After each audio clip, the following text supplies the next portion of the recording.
આમણે કાલે નેનો પ્લાસ કરાયું છે, આપ જોઈ શકો છો। ખાલી સિમ્પલ ડ્રાય કર્યું છે। હવે એ પોતે પોની પણ વાળી શકશે। એટલું જ છે કે એમને ગરમ પાણીથી હેર વોશ નહીં કરવાના।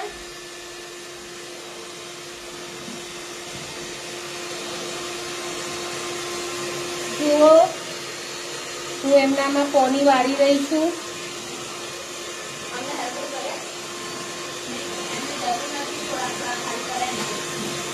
જુઓ વાળની સાઈન જુઓ। હેર વોશ કરે એટલે ભીના હેરમાં સીરમ લગાવી દેવાનું। સીરમ લગાવીને ગૂંચ કાઢી દેવાનું અને કુદરતી રીતે હેર સુકાવા દેવાના। તમે અંબોળો પણ વાળી શકો છો। અમે અહીંયા 110% ગેરંટી આપીએ છીએ। રાધે રાધે।